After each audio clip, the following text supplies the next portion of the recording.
Guys, I always wanted to have enough guitars to line them all up, so I was waiting until the last one came in the mail, which is the Harley Benton 335 copy. I always wanted a 335. I couldn't justify it since it's not a guitar I'd probably play out a lot, but at the price that those were and the quality that I was told they were, and I haven't really checked it out yet, couldn't pass it up. So I was waiting on that. So we'll just go over, in no particular order, what I have. This is my trusty Yamaha acoustic. It's a Yamaha, I think, APX500 with the flame top. This is, so I've told the story many times that in 2010 all of my gear was stolen, and so a lot of it I replaced through Guitar Center, pedals and stuff like that. And so while I was at Guitar Center waiting for my friend Greg, who's now my guitar tech, but at the time was working at Guitar Center, he's looking on the computer ordering some stuff, and I was just fooling around and playing various guitars there while I was waiting. And this was one I picked up, and I was like, wow, this is actually a really nice playing guitar for what it is. And I think it was like $200 or something like that at the time. And so even though I had already started seeking out a replacement for my Ovation, I bought this, and I use this more than I use the Ovation, which is a guitar that's easily 10 times the price.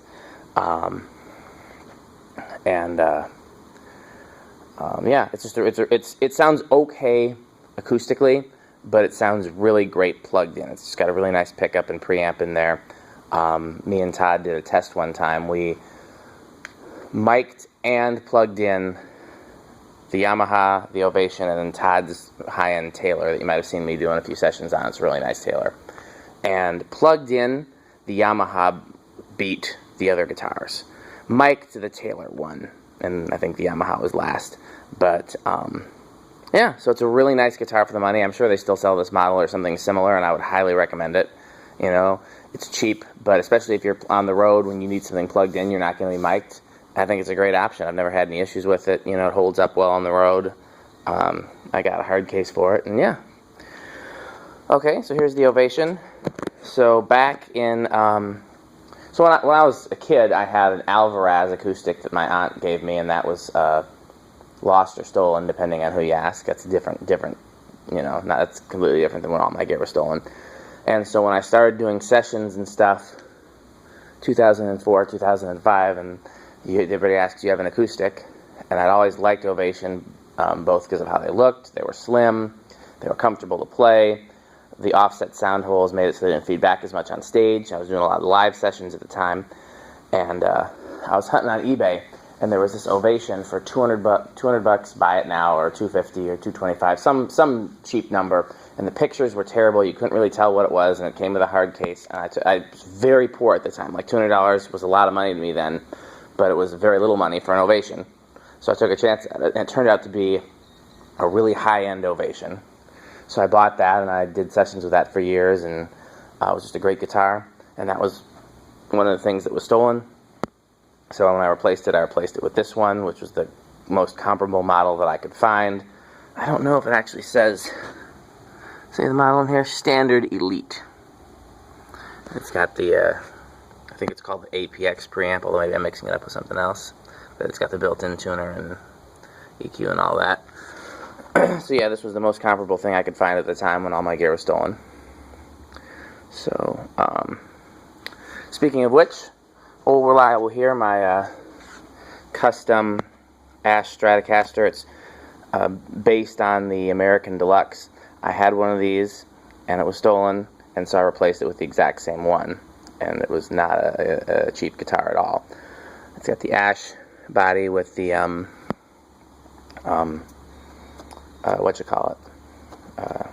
just sunburst top, I guess.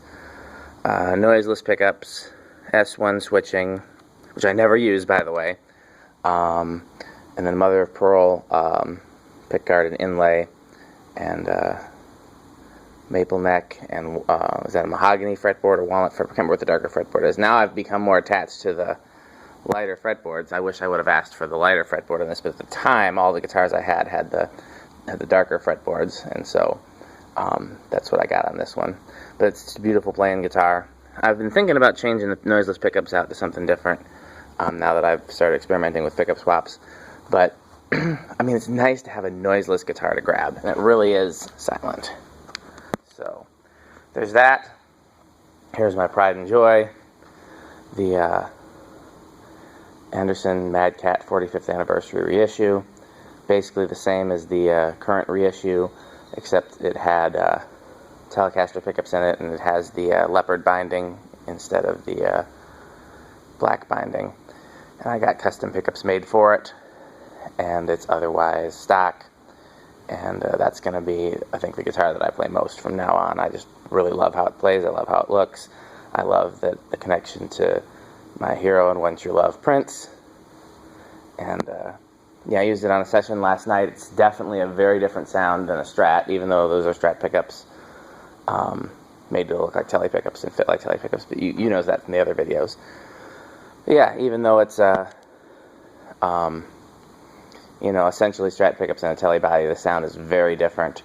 And even this is Ash, and that's Ash, and it's still very different. It's just a very punchy sounding guitar, and I really like that. So here is the first MadCat copy that I bought, the Harley Benton, which is a really nice guitar for the money. It was a $200 guitar, and I swapped out. I put Bill Lawrence pickups in it just because I wanted to have the same pickups in it that the current reissues have. In hindsight, I wouldn't have bothered because the Bill Lawrence pickups are negligibly better than the stock pickups, and the Bill Lawrence pickups are not the greatest pickups. You know, I mean, these aren't the Bill and Becky Wild Bill Lawrence. They're the Bill Lawrence USA, and they're good. They're solidly good pickups. They're better than the stock pickups in, you know, the majority of these guitars, I think. But I think if I'd you know, if I really wanted to spend some money and get some pickups for it, getting some custom ones like that, or you know, something on that quality level would have been worth the investment. And these, I don't think, were worth the investment. At least compared to the stock pickups, which were great sounding pickups. The only downside of the stock pickups is they fed back a little bit more. But they weren't unusable. And definitely, as you see in my videos, we've had some pickups that fed back to the point where they were unusable with high gain. So, yeah, I would have left it stock in hindsight, but I'm glad I did. Tried it because I wanted to know. You don't know unless you try, and it was worth the investment to try. And I don't plan on using this guitar much, except as a backup. It's my backup for that one. I don't see any other reason I would grab for it, but it's always good to have a backup. You break a string on stage, and you got one right there ready. So, you know, I suppose if I was doing a gig where I didn't want to bring that guitar, but I wanted that sound, this is pretty close. I just don't know what that gig would be. Why would I not want to play, you know, the one that I love to play the most? I don't know, but I'm definitely not getting rid of it. So we'll, you know, we'll see. Now we have a little reliable. So the story behind this one is when I was in 5th grade, I saved up my allowance money and my where else did I get money from? Just other things, my work that I did around the house. If my parents paid me $5 to mow the lawn or something like that, I probably did little repairs for people, electrical repairs, and installed ceiling fans and stuff, yes, in 5th grade. And I know my parents had a garage sale, and I sold a bunch of speakers that I had that I'd probably also bought my allowance money. And I saved up $350, which at the time got me a Mexican Strat, black with a white pickguard, and the maple, not the maple neck, the walnut neck or mahogany, or whatever the dark neck is, and a PV Audition. Sorry, guys. I thought I turned the ringer off. I'm going crazy. And a PV Audition 110 amplifier. And that was my $350 in 5th grade, and I was so proud, and I just couldn't wait to get to middle school because I thought middle school had band, so I thought in band I could bring my electric guitar and play. And I kept that guitar all the way until 2010, which was what? How many years after 5th grade would that have been? 20 some? No. When was I in? So probably 25? I don't know, but I kept it all the way until 2010 when it was stolen. and I used it on sessions. I used it on first couple of sessions I did with Brent Jones. I used it on one of the sessions I did with Darnell Davis and the Remnant. It was my backup, and it was my, like, it had just a slightly hotter, slightly dirtier sound than the noiseless pickups in the custom Ash guitar. And so I used it on some sessions where I didn't want it to be quite as clean. I mean, there's a very negligible difference, but it was still noticeable. I love that guitar. It was pretty beat up, but I was sad to see it go.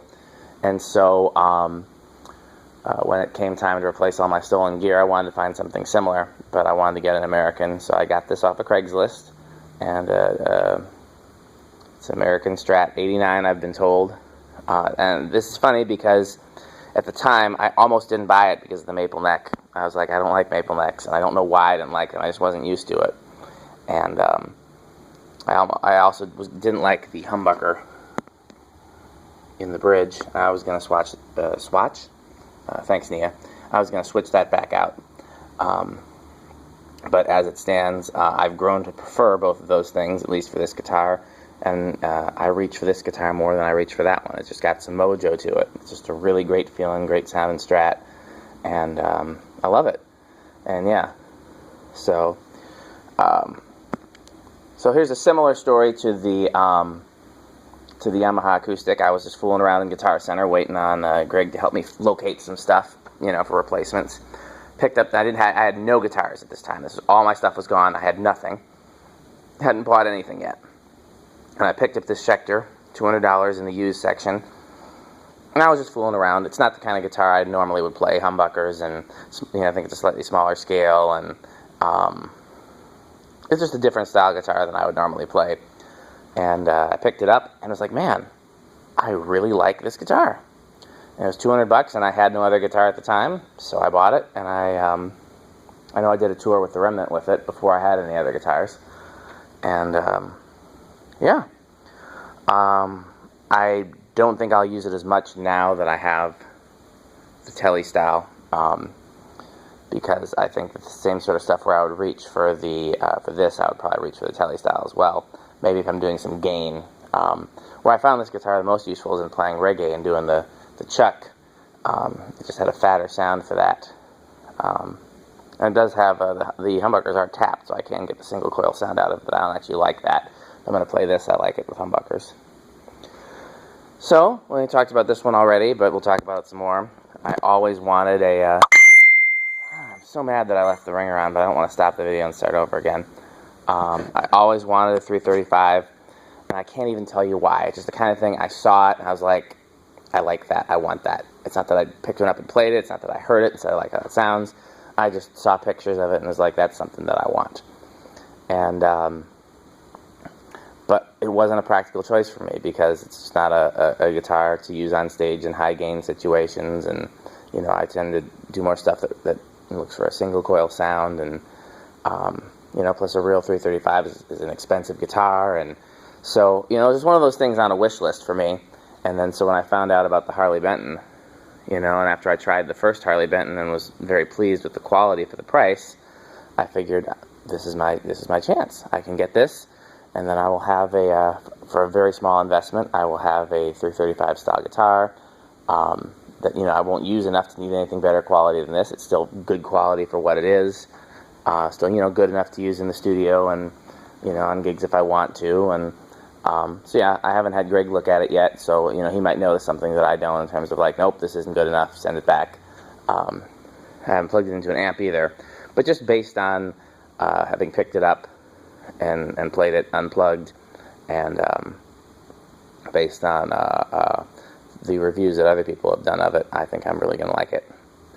So last is this Hohner Telecaster. This is the first Tele-style guitar that I bought, although I didn't receive it until later because I had to go and get it from Indiana after my friend picked it up for me in Kentucky. And I bought this immediately after learning that Prince's guitar was a Hohner, and before learning that the MadCat was different than a regular Telecaster.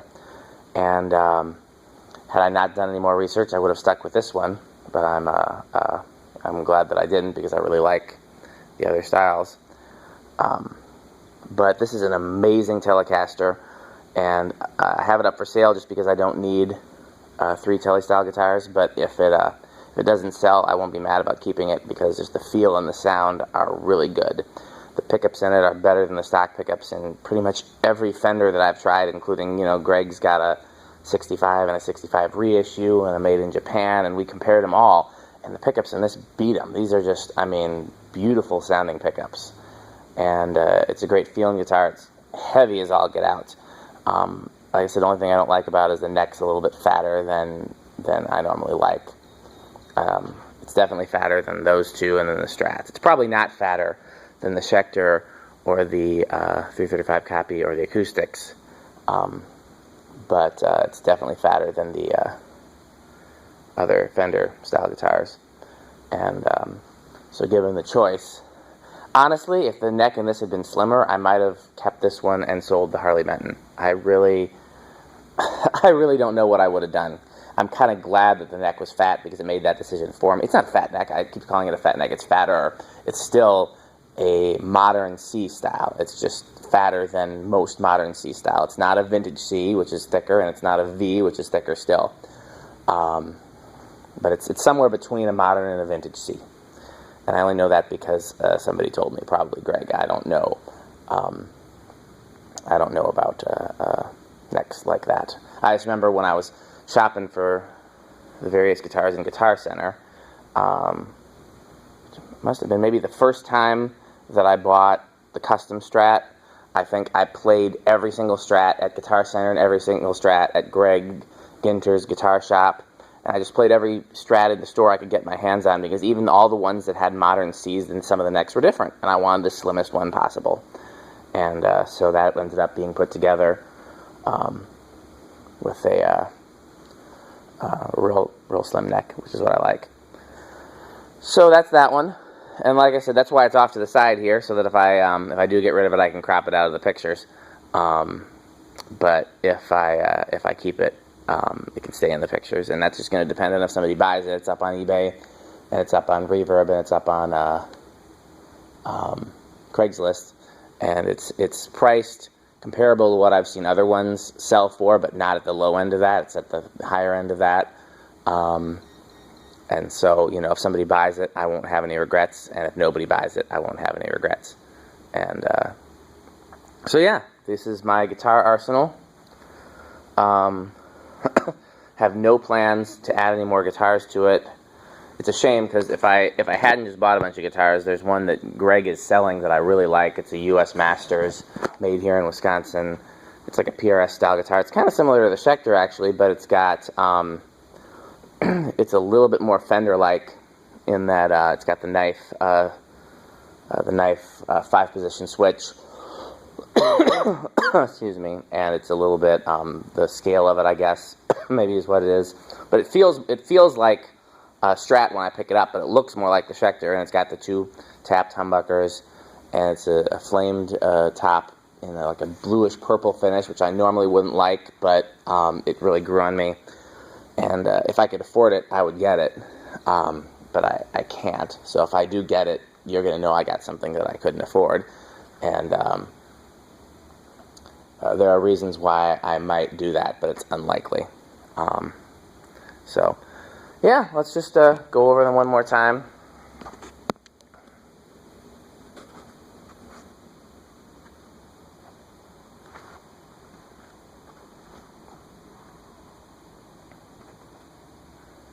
Definitely the most guitars I've ever had. I'm trying to think of how many guitars. For the longest, I just had the Mexican Strat, and then I had a few guitars that I bought at garage sales. I had a Cort Strat copy, and I had a Flying V type guitar. I don't remember who the brand was, if it was a Gibson or whatever it was. Might not have even been the V shape. It was that style of guitar, though, like a very metal styled guitar. And it was a great guitar, but it just wasn't a shape that I liked. And so I sold it, and I'm sure I made a great profit on it, because I'm sure I got it at a garage sale for like $10. And I don't even know what I did with the Cort Strat copy. That was red, and that was actually a really great playing guitar too. And then I bought the first Ovation acoustic, and so at that given time I would have had no more than 3 guitars at any given time. And then eventually I bought the custom Strat, so that would have been still only 3 guitars at any given time. And then everything was stolen. And then when I replaced it with 1, 2, 3, 4. I had 5 guitars. And that's all I had for the longest: the 2 acoustics, the 2 Strats, and the Schector. And those 5 have lasted me the past 6 years. And I just recently added 1, 2, 3, 4 more in the past, since March, I think, or May, not May. Since March, I think, is I've added 4. So I've almost doubled in guitars in the matter of like 2 or 3 months. I'm not a guy that normally buys guitars, so it's pretty likely that unless something happens, you know, anything from one getting damaged irreplaceably or lost or stolen, or me winning the lottery, or, you know, I don't play the lottery, so I don't know why I would say that, but yeah, it would take something drastic for me to buy more guitars, especially because I think 8 is a nice round number. So if the Hohner sells, man, if I had the money, I would get that Masters, and then I would have 10, which is also a nice round number. But again, I've already spent way more than I should have on guitars. I mean, I budgeted ahead of time, and you know, my wife was in full support and all that, but at the same time, you know, it's my guitar budget for the past 6 years. You know, it's haven't bought a guitar in 6 years, so everything I buy now is for the past 6 years, and I'll have to wait another 6 years before I can do any more significant purchasing. Okay, well, I was only planning to come here and take pictures. I wasn't planning to do a long video, and I just started talking, and hopefully this video is enjoyable to someone. Thanks for watching.